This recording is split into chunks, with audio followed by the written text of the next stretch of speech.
గోధుమ దోసలు. మరి వీటిని ఎలా తయారు చేయాలో చూడడానికి ముందుగా కావాల్సిన పదార్థాలు ఏంటో ఇప్పుడు చూద్దాం.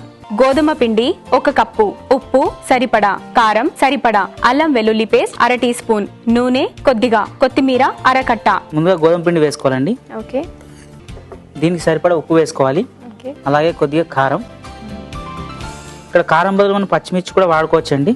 అలాగే కొద్దిగా అల్లం వెల్లుల్లి పేస్ట్. ఓకే. దాంతోపాటు కొద్దిగా సన్నగా తరిగిన కొత్తిమీర. ఓకే.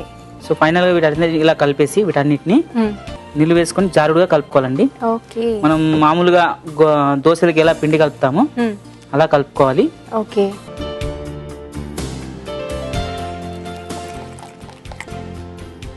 బ్యాటర్ రెడీ అయిపోయింది కదా? బ్యాటర్ రెడీ అయిపోయింది. ఇలా జారుడుగా ఉండాలి.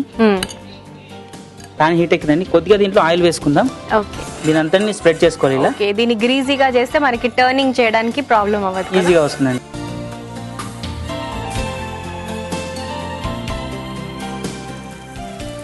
కొద్దిగా మందంగా వస్తుంది. ఇరువైపులా కాల్చుకోవాలి. సో ఇలాగే అది వెయిట్ దానిపైన ప్లేట్ పెట్టి అలా స్టీమ్ ఏం చేయనవసరం లేదు. అవసరం లేదండి, మామూలుగా ఇలా కాల్చుకుంటే సరిపోతుంది. ఇరువైపులా కాల్చుతాం కాబట్టి అలా పర్వాలేదు మనకి. దీన్ని రెండో వైపు కూడా కాల్చుకోవాలండి. ఓకే. ఇలా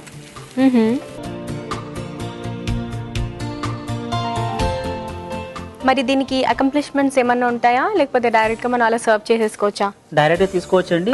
ప్లస్ దీనికి ఏమైనా చట్నీస్ ఉంటే కనుక, మామూలుగా కోకోనట్ చట్నీ, పల్లి చట్నీ అని ఉంటే కనుక దాంతో పాటు దోశ ఎలా తీసుకుంటాం అలా తీసుకోవచ్చు. ఓకే. సో అయిపోయిందండి. స్టవ్ కట్టేద్దాం. ఓకే.